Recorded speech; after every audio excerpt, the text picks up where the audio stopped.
Olá pessoal, tudo bom?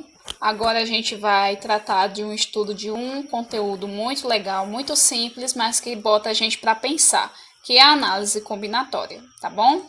Então, vamos lá. Bom, essa é a nossa primeira aula do terceiro bimestre de 2020, tá? O conteúdo que vamos tratar é análise combinatória e vamos começar com a parte do princípio fundamental da contagem.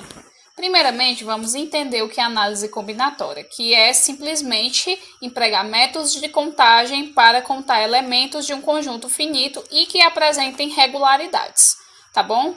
Então, nós temos uma situação aqui embaixo que explicita o princípio fundamental da contagem, ok? Então, diz o seguinte: para assistir uma peça de teatro, Rogério precisa comprar o ingresso em um dos 4 guichês do teatro e passar por uma das 2 catracas disponíveis.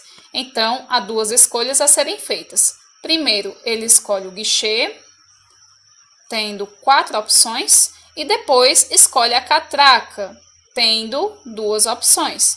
Podemos esquematizar todas essas possibilidades em um diagrama denominado diagrama de árvore ou árvore de possibilidades. Bom, então aqui nós vemos como é que funciona o diagrama de árvore, onde para o guichê 1 eu vou ter as 2 opções de catraca, a catraca 1 e a catraca 2. Para o guichê 2, da mesma forma, as 2 opções de catraca. Para o guichê 3, as 2 opções de catraca. E para o guichê 4, as 2 opções de catraca. Assim nós fazemos o par: guichê 1, catraca 1, guichê 1, catraca 2. Estão vendo que muitas vezes esse método não é interessante para a gente fazer? Por quê? Porque vai demorar. A depender das possibilidades, vai ficar muito grande nossa árvore de possibilidades.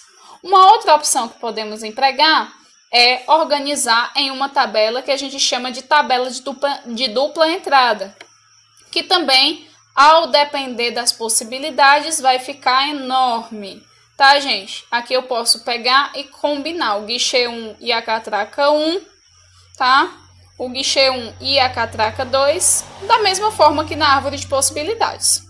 Ou simplesmente empregar o princípio fundamental da contagem. Eu vou abrir um espaço para o guichê, multiplicar por um espaço da catraca. Guichê são 4, catracas são 2, então, fazendo a multiplicação, 4 vezes 2, 8 possibilidades, ok? Então, diante do princípio fundamental da contagem, fica bem mais fácil de fazer, ok? Então, aqui a gente tem um segundo exemplo que pergunta o seguinte: vamos contar a quantidade de números de 3 algarismos em que o primeiro algarismo é 1, 2 ou 3, ou seja, a gente tem 3 possibilidades. O segundo algarismo é 5 ou 6, ou seja, a gente tem 2 possibilidades. E o terceiro algarismo é 0, 8 ou 9. A gente tem 3 possibilidades. Então, a primeira maneira é fazendo a árvore de possibilidades, que vocês veem que dá uma árvore até considerável, ok? A vantagem de obter a árvore de possibilidades é que você enumera todas as possibilidades possíveis, tá? A desvantagem é que demora demais, ok? No caso aqui, são todas as combinações possíveis com essa regra que foi empregada aqui, tá certo? A segunda forma é utilizar o princípio fundamental da contagem, onde eu vou analisar que para o primeiro algarismo eu vou ter 3 possibilidades, 1, 2 ou 3. Para o segundo algarismo, eu vou ter 2 possibilidades, 5 ou 6. E para o terceiro algarismo, eu vou ter 3 possibilidades, que 0, 8 ou 9. Então, fazendo a multiplicação, se eu não quiser saber os elementos do conjunto e quiser saber somente a quantidade, que é o caso, então vamos multiplicar. 3 vezes 2, 6, 6 vezes 3, 18. Ou seja, eu vou ter 18 possibilidades de fazer números de 3 algarismos, seguindo a regra que me foi pedida, ok? E no próximo exemplo diz o seguinte: suponha que em determinado país as placas dos veículos devem ser compostas de 3 letras, escolhidas entre as 26 letras do alfabeto, e 3 algarismos escolhidos entre os de 0 a 9 nessa ordem. Uma possível placa teria a inscrição QMG177, por exemplo. É apenas um exemplo. Para determinar a quantidade máxima de placas diferentes, considere o esquema seguinte, em que cada traço corresponde a uma escolha. Então, no caso, quantas possibilidades de letras a gente tem? 26. Então, nos espaços de letra, eu vou colocar 26. E nos espaços de algarismos, eu vou colocar o 10. Porque de 0 até 9, eu tenho 0, 1, 2, 3, 4, 5, 6, 7, 8 e 9. Então, vou ter aqui 1, 2, 3, 4, 5, 6, 7, 8, 9 e 10. São 10 algarismos que a gente utiliza no nosso sistema decimal. Por isso que chama sistema decimal, porque são 10 algarismos, tá certo? Então, onde tiver algarismos, eu vou colocar o número 10 de possibilidades. Ok? Vou ajeitar esse 10 aqui que ficou feio.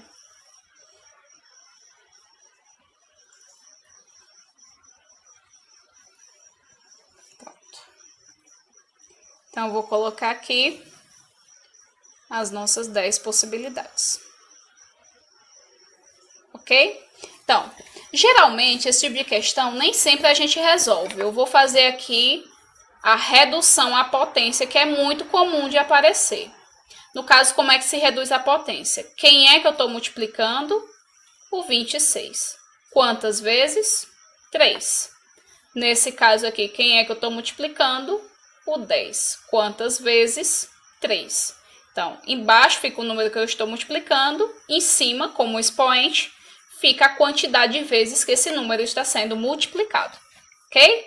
Então, vai ficar redução à potência, 26 elevado a 3, vezes 10 elevado a 3, ok?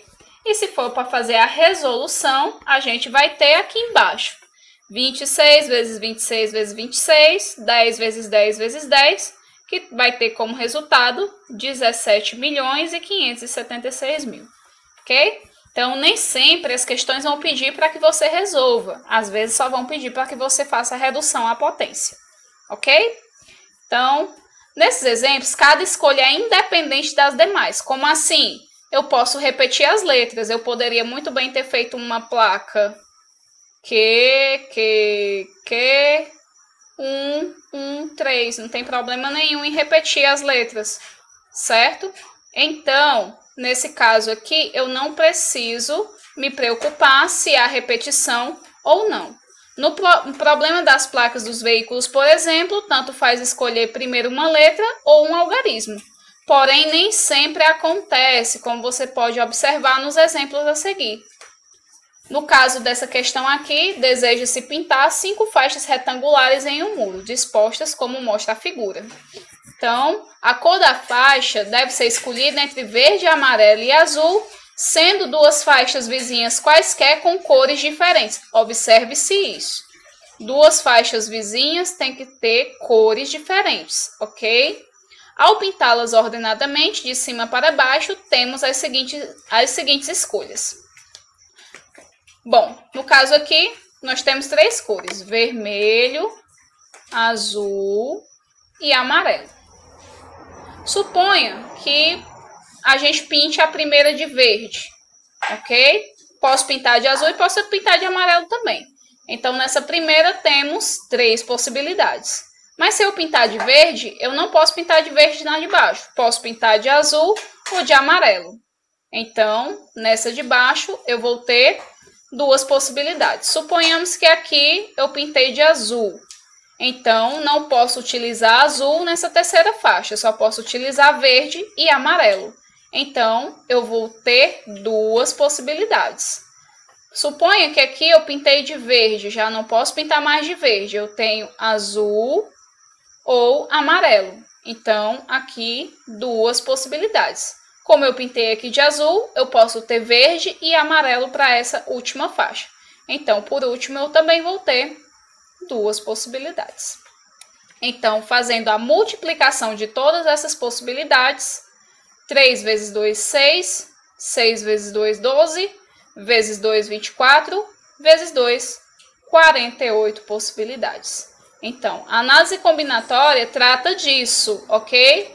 A gente tem que contar todas as possibilidades e enumerar analisando conforme a figura, tá bom? Aliás, analisando conforme a questão, ok?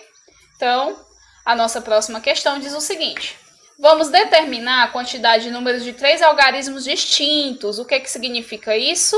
Que o algarismo que eu estiver utilizando aqui, por exemplo, se eu colocar o 1 aqui nesse primeiro algarismo, eu não posso repetir o 1 nas outras possibilidades, ok? Lembrando que não é uma possibilidade, eu apenas coloquei o algarismo 1 como exemplo, certo? Então, como nós temos 10 algarismos, aqui a gente vai ter 10 opções, correto? Não, porque aqui no primeiro algarismo eu não posso empregar o algarismo 0, porque ele anula a primeira possibilidade. Então, eu vou ter 9 possibilidades de preencher o primeiro algarismo, ok? Vou colocar aqui os algarismos todos para a gente exemplificar bem. Nós temos 0, 1, 2, 3, 4, 5, 6, 7, 8 e 9. Ajeitar aqui o 9 que ficou estranho.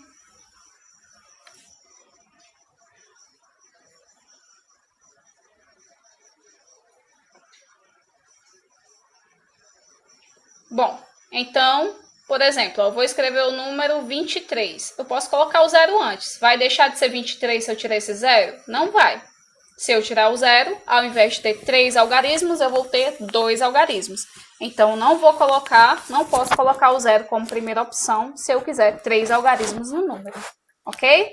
Então, eu tenho 9 possibilidades. Como aqui eu estou trabalhando com algarismos distintos, por exemplo, se eu escolho o algarismo 1 para a primeira possibilidade, eu já não posso escolher para a segunda, nem para a terceira. Então, eu vou eliminar essa possibilidade.